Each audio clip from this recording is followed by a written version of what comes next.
Well, hello there, you guys. I'm glad that you're there. And I am attempting to make a video to kind of enhance what we're able to do together. With only about an hour of class a week, it'd be kind of tricky to get through some math without doing it this way a little bit. So here's where we start.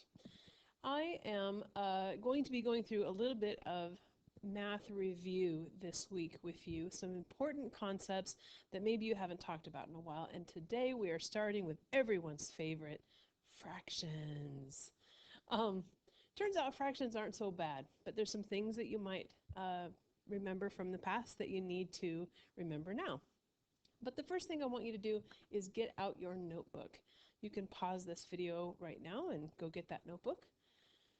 Once you've got your notebook, you can go to the table of contents. We're going to have the first topic of our notebook put into your table of contents right now, and it's going to be called Operations with Fractions. So write operations with fractions on the first line of your table of contents, and then put a 1 to the right of that to indicate where or what page the operations with fractions section starts. So when you need to remember how to deal with fractions in the future, you can easily find it.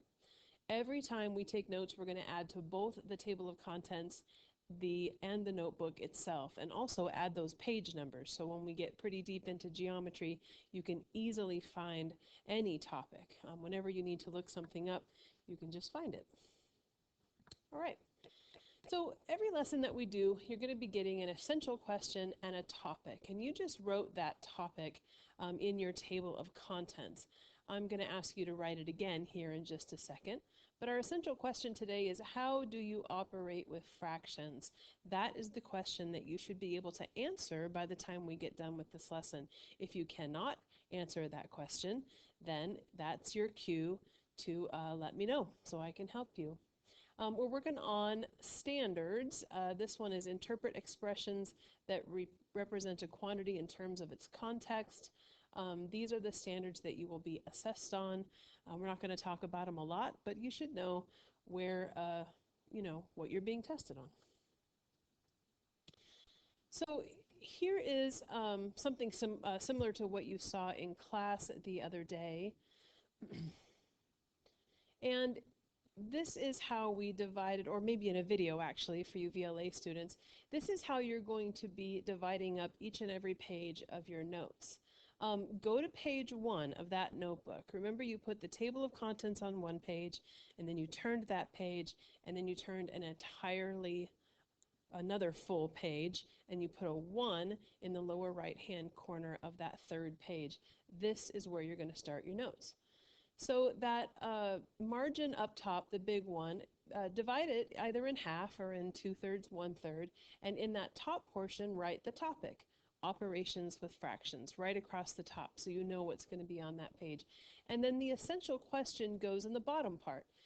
How do you operate with fractions? Now you could write essential question all the way out, you could write EQ, or you could just write the question itself. How do you operate with fractions? Then go down to the bottom of your page and count about 6 lines up from the bottom and draw a line horizontally all the way across that page. That will create for yourself an area for you to write a summary. We will be doing those later together. And then from that bottom part of the upper margin all the way down to that summary line, divide your paper so that it's, 1/4 on the smaller side and 3/4 on the bigger side. The smaller part, where it says questions, we're going to be putting some questions in that margin, but we'll do that later. The big part is where you're actually going to take notes. As you watch this video, take notes in that bigger part, and we will be revisiting these pages together to fill in questions and summaries later. All right, so now you've got the topic at the top, you've got the essential question, and you've got a big spot where you're going to take some notes, so get ready. Here we go. So we're going to be reviewing fractions today. They come up in geometry, and they often keep you from being able to think about the geometry itself. People are freaked out by fractions. I'm not exactly sure why that is. There's a lot of little rules behind it. There's a lot of not teaching you why fractions work the way they do and just telling you how to do it over and over again. And unfortunately, I'm not going to be going into the why either, but I'd like to remind you of how you deal with fractions. But here's the thing, it's not going to be a super long lesson, and it's probably not going to be enough to fully review the idea, but you can watch this video a few times to get the right idea. The point here is to remind you about how to deal with fractions so that when you need to, and if you forget as we go through this geometry class, you can look it up in your notes. So we're going to start with the least complicated operation with fractions, and then we're going to work our way up from there. So here we go. So in my opinion, the least complicated type of operating with fractions is fraction multiplication, because really the bottom line is that you just multiply straight across the top and straight across the bottom and then simplify it, and then you're done. Okay? Notice that box down there that says all of this should go in your notes. You can pause this video anytime you want so that you can stay on top of writing this stuff down. So let's see an example of fraction multiplication. Man, I wish you guys were here, because if you were, I'd have you tell me the fractions that we're going to use. But instead, let's just start with maybe something simple. 3/4 times, I don't know, 2/3. How about that? There's some some fractions. We're going to multiply them. And really, the idea is that you're just going to take this 3 and this 2, and you're going to multiply them straight across the top. And you are going to get 6. And then you will multiply straight across the bottom. 4 times 3 is, you guessed it, 12. Excellent. And now you just have to reduce that fraction. Now, reducing fractions might be something that you've also forgotten, so let me remind you. You're going to pick some number that evenly divides both the top of that fraction, the numerator, and the bottom of that fraction, the denominator. And a great choice is 2. Try 2 first every time. Then maybe try, if that doesn't work, maybe try 3. And then you could potentially try 5 or 4, or just kind of try things. But right away we notice that 6 is divisible by 2, and 12 is also divisible by 2. So it's a great start, and we'll see where it gets us. So 6/12, if you take 6 and divide it by 2, you get 3. And then 12 divided by 2 is 6. And so you have 3/6. Well, I don't think we're quite done yet, because if you'll notice, the top and the bottom numbers are actually, you can divide them some more. Do you see how both of those numbers could be divisible by 3 now? And so 3 divided by 3 is 1, and 6 divided by 3 is 2. And we know that 1/2 is the smallest form of that fraction. So when you take 3/4 and you multiply it by 2/3, the end result is 1/2. All right, that's fraction multiplication. So the next idea is dividing fractions, and I use a little way to remember it. I call it keep it, change it, flip it, because that's basically what you're going to do in order to divide fractions. Let's use those same fractions from before. Well, maybe we won't. I don't remember what they were, but let's use 2/3, and let's divide it this time by, I don't know, how about something like 1/2? All right, that's fine. 2/3 divided by 1/2. Now we're going to use the little rule, keep it, change it, flip it. And what I mean by that is that this keep it part means that you're going to keep the first fraction exactly the same. So let's do that, 2/3. And then the change it part means that you're going to take this division and change it to multiplication. And then the flip it bit means that you're going to take that last fraction and you're going to flip it over. So 1/2 becomes 2/1. Now, friends, there are just some pretty deep mathematics going on here, and we're not going to take the time to really discuss why you keep it, change it, flip it, I'd love to have that conversation with you, but now is not really the time. That's basically how you do it. And now notice that you've changed this into a multiplication problem, and we just talked about how to do multiplication. And so you multiply straight across the top. 2 times 2 is 4, and 3 times 1 is 3, and so our answer is 4/3. Now you might be tempted at this point to turn that into a mixed fraction, which would be great, except you don't need to. I love these improper fractions. I think they're perfect and beautiful the way that they are, and for me there's no need to go through the business of dividing that 4 and figuring out the remainder and writing a mixed fraction. 4/3 is a glorious answer. So there you go. Bottom line with dividing fractions, remember to keep it, change it, flip it, and you'll be able to then multiply and get this business done. All right, so now we're going to get into adding and subtracting fractions, and honestly, I really think that this is the part that people have the most trouble with fractions, because there is a lot going on. With multiplying fractions, it was fairly simple to remember. Do it across the top, across the bottom, and you're done. Dividing fractions was slightly more complicated, but you could turn it into a multiplication problem, and so then that was done. It's really adding and subtracting fractions that are tricky, and the reason why is this first step right here: get a common denominator. This is the thing that makes most people crazy. But really, adding and subtracting fractions are exactly the same thing. Either one, you do it exactly the same way, and here are the steps. Number 1, get a common denominator.